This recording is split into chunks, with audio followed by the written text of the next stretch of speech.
El Señor esté con ustedes. Y con tu espíritu. Lectura del Santo Evangelio según San Juan. Gloria a ti, Señor. En aquel tiempo Jesús dijo a sus discípulos: si me aman, cumplirán mis mandamientos. Yo le rogaré al Padre, y Él les enviará otro Consolador, para que esté siempre con ustedes, el Espíritu de la verdad. El mundo no puede recibirlo, porque no lo ve ni lo conoce. Ustedes, en cambio, sí lo conocen, porque habita entre ustedes y está en ustedes. No los dejaré desamparados, sino que volveré a ustedes. Dentro de poco el mundo no me verá más, pero ustedes sí me verán, porque yo permanezco vivo y ustedes también vivirán. En aquel día entenderán que yo estoy en mi Padre, ustedes en mí y yo en ustedes. El que acepta mis mandamientos y los cumple, ese me ama. Al que me ama a mí, lo amará mi Padre. Yo también lo amaré y me manifestaré a él. Palabra de Dios. Queridos hermanos, en este domingo quiero enfocarme a reflexionar un poco en la primera carta del apóstol San Pedro. Son dos cartas que hay en el Nuevo Testamento, la primera y la segunda carta de San Pedro. En ellas escuchamos de cómo el apóstol está animando, porque estaba escribiendo a una iglesia que estaba sufriendo persecución, oposición, que había incertidumbre de lo que el mañana les iba a traer por haber decidido seguir a Cristo. Entonces San Pedro les está diciendo: quiero enfocarme en algunas líneas de esta carta, de la cual acabamos de escuchar. A veces yo he ido a predicar a otras comunidades, estoy hablando de la experiencia de acá de Estados Unidos. En otros países es diferente, pero acá en Estados Unidos varias veces se me acerca una mamá, una señora devota de oración que está sirviendo en un grupo de oración, y me empieza a contar y empieza a lamentarse, y la conversación empieza algo así: Padre, yo no sé qué pasó con mi hijo o mi hija. Fue a una escuela católica toda su vida, estudió con las monjas, fue a una iglesia católica, pero cuando fue a la universidad, todo eso no le sirvió de nada. Dejó de ir a la misa, dejó de practicar su fe, como que si lo que le enseñaron no le sirvió de nada. Entonces me preguntan: ¿qué puedo hacer? Yo les digo: mire, siga orando, porque hay una semilla ahí. Pero eso de cierta manera me molesta de una manera, porque veo de que en realidad lo que sucedió fue que en realidad estas personas no conocieron a Dios de una manera personal, porque ahí es donde está la cosa. Conocer a Dios no es memorizarse un montón de cosas que uno se tenga que memorizar, que le den a uno un libro: tenga, memorícese esto. Eso no lo cambia uno, porque varias de estas personas aprendieron muchas verdades, pero no tocó el corazón de ellos. ¿Qué significó todo eso que aprendieron para su vida, su experiencia de Dios? A veces no la tuvieron. En realidad no conocieron a Jesucristo, que Jesús no es una idea, Jesús no es una corriente filosófica. Jesús, el cristianismo, es una persona, y esa persona es la que nos cambia, lo que nos va transformando, lo que nos va dando sentido en la vida. Entonces, ¿qué pasó ahí? Fue que simplemente aprendieron un montón de cosas que como que no tuvieron un efecto a nivel personal. Entonces, la evangelización tiene que consistir para hacer una evangelización correcta, tiene que ir acompañada de dos pilares, diría yo. El primer pilar es lo que San Pedro dice. Voy a leer de nuevo, dice: hermanos, veneren en sus corazones a Cristo, el Señor. ¿Qué está diciendo San Pedro? Le está diciendo a la comunidad que veneren a Jesús como el Señor en sus corazones. Esto requiere compromiso, esto requiere consistencia, esto requiere decisiones diarias de decir: hoy voy a permitir que Jesús sea el Señor de mi vida, de mi corazón. Porque ¿qué es lo que sucede cuando cuando se predica lo que se llama el querigma? Que Cristo sufrió, murió, resucitó. Eso lo lleva a la conversión a uno, a tener un encuentro inicial con Dios. A veces son experiencias muy bellas que hacen que una persona que esté en el pecado pueda salir, pueda empezar a tener una vida nueva. Pero no se queda ahí. Uno no puede parar su conversión en eso. No puede quedarse solamente en un sentimentalismo. No. Tiene que dar un paso más. Entonces el primer pilar es de proclamar a Jesús el Señor y que tenemos que renovar esa relación con Dios continuamente. ¿Cómo renovamos esa relación con Dios? Escuchando su palabra, recibiendo el sacramento de la confesión, orar en comunidad, orar todos los días, no solamente cuando yo tenga ganas, sino que requiere disciplina, requiere decir todos los días: a tal hora voy a dedicarme a orar, porque la oración es la que nos llena de vida. La oración es que pone vida donde no la hay. La oración es que nos lleva a tener enfoque en la vida, no perder la perspectiva. Muy importante, hermanos, entonces lo que San Pedro nos está diciendo: veneren a Jesús, a Cristo en sus corazones. Hay muchas personas aquí en Estados Unidos, yo no estoy hablando en otra parte del mundo, estoy hablando acá. Mucho católico que no ha conocido a Jesús. Y lo digo por las estadísticas, lo digo por lo que las investigaciones que se han hecho. Póngase a pensar un momentito. Dice que aquí en Estados Unidos el 70% de católicos no creen en la presencia real de Jesús sacramentado. Ya eso es un problema en sí.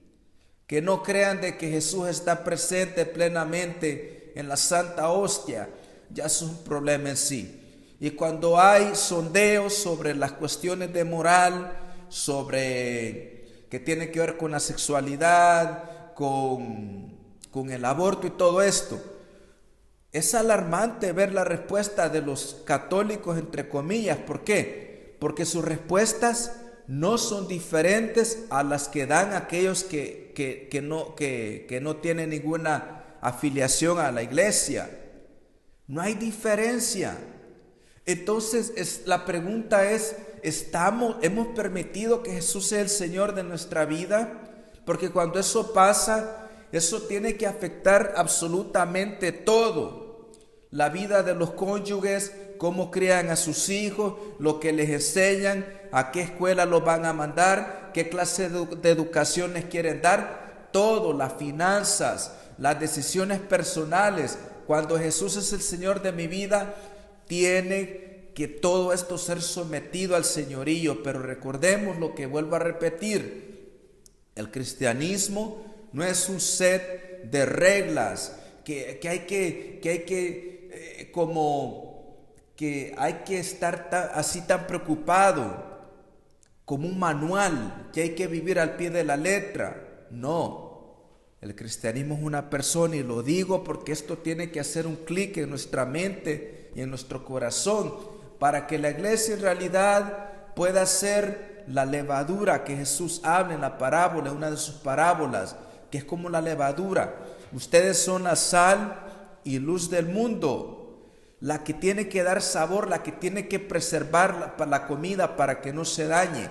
la que tiene que darle sabor al mundo, un mundo de tristeza, un mundo de desesperación, un mundo donde muchas personas no han encontrado el sentido, deprimidos porque no han escuchado sobre la verdad o no han querido abrir sus corazones a la verdad que se llama Jesucristo. Entonces el primer pilar es proclamar el querigma, proclamar que Jesús es el Señor y aceptarlo como mi Salvador, como el Señor de mi vida, que ya no soy yo el que manejo mi vida, sino que voy a regir mi vida, voy a vivir mi vida basado en lo que Él me pida. El Evangelio dice, si ustedes me aman, van a obedecer mis mandamientos.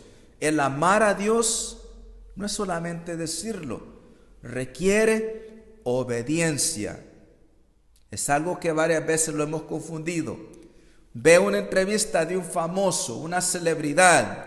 No voy a mencionar nombres porque no quiero promover a ningún cantante famoso, pero dice, yo creo en Dios, yo creo en Jesucristo, pero yo no soy religioso.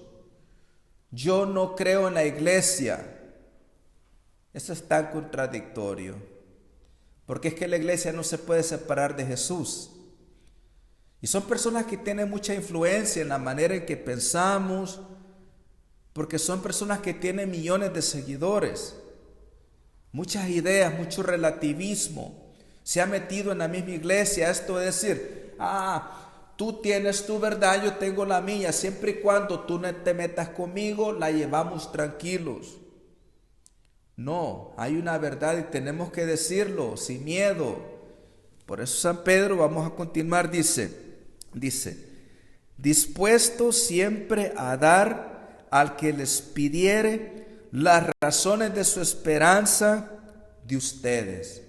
El querigma, la predicación inicial, pero después de eso hay que formarse, hay que aprender la fe, hay que formar el intelecto, porque estamos propensos a errar fácilmente, pero a la gente no le gusta, porque la gente siempre quiere lo fácil, a la gente le gustan los atajos, no le gusta sacrificarse un poco. Vaya, por ejemplo, cuando se organiza un retiro de formación, ¿cuántas personas llegan? No son muchos, porque no quieren sentarse un rato a entender la verdad. ¿Por qué? Es importante porque, como lo digo, la apologética que se tiene que predicar en este país es muy diferente a la que se predica en otros países. La apologética que se predica acá es usando la razón. Hay personas que no creen en la Biblia y ¿cómo usted le va a decir la Biblia dice en tal lugar esto, dice aquello? No. Argumentar usando la razón, porque la razón es un regalo de Dios, pero hay que saberla usar, saber argumentar, no peleando, no irritándose, no como queriendo imponer, no, presentar la belleza de la verdad, proponer, no imponer, porque aquel que está abierto a dialogar, argumentar de una manera correcta, gradualmente, si esta persona no es fanático, si no es fundamentalista, si está abierto a razonar, argumentar, puede haber una plataforma común y desde ahí es que se puede ir argumentando, presentando la belleza de quién es Dios, las verdades sobre Dios, porque cuando conocemos a Dios, al Dios verdadero, es entonces que podemos conocer quién es el ser humano. Eso es bien importante. Para conocer, para entender al ser humano de la manera correcta, tenemos que entender de una manera correcta quién es Dios, porque sin Dios no nos conocemos. Entonces tenemos que estar preparados. Todo bautizado, cuando nos bautizaron, pasamos a ser sacerdotes, profetas y reyes.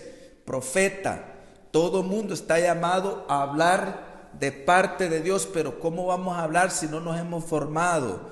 Si no estamos escuchando prédicas que nos ayuden a formarnos, a entender del por qué creemos en lo que creemos, cuál es nuestra esperanza. Hay muchos mitos en la historia, en las universidades, la historia no la enseñan como es, solamente enseñan lo que les conviene. ¿Cuántos mitos hay por ahí que dicen que la iglesia está en contra de la ciencia, por ejemplo, contra el avance? Mentira, hermanos, estudiemos históricamente. ¿Quién es responsable de la educación? Gracias a quien se fundó la primera universidad, gracias a la Iglesia Católica, y usted no va a escuchar de eso. ¿Quién fue el que surgió con la idea del Big Bang? Algo que en todos los libros de ciencia se encuentra. Fue un sacerdote belga, católico, un científico, alguien que es inteligente. Mucha gente dice el cristianismo es para gente ignorante que no le gusta estudiar. No, es para gente inteligente, para personas que quieren razonar, que quieren integrar la fe y la razón, que las dos cosas van de la mano. No se puede separar ni una cosa ni la otra. Hermanos, ahora más que nunca, con toda la confusión que hay, con el relativismo que existe, con la misma confusión que está en todas partes, tenemos que estar dispuestos a hacer lo que dice San Pedro. Estén dispuestos a dar respuestas de su esperanza. Y muchas veces la mejor respuesta que vamos a dar va a ser la manera en que vivimos, hermanos. La congruencia. A veces no hay que ni hablar. A veces solamente la manera que hablamos basta para que despierte un deseo en otra persona, que empiece a preguntarse, pero espérate, estamos en una pandemia, estamos en una dificultad, pero esta persona no está desesperada como yo. ¿Qué es lo que tiene? ¿Qué es lo que le da esta calma, esta tranquilidad? Y ahí puede venir la primera pregunta. Oye, ¿por qué es que tú no te preocupas tanto como yo? Ahí está la oportunidad. Porque yo creo en Jesucristo, porque yo creo que aunque muera, porque todos vamos a morir un día, yo creo en la resurrección de los muertos. Yo creo que la muerte no tiene la última palabra. Esa es nuestra esperanza, hermanos. Hay oportunidades que el Señor presenta, no hay que tener miedo, hay que ser valiente para proclamar, para profesar nuestra fe, nuestra esperanza, que se llama Jesucristo el Señor.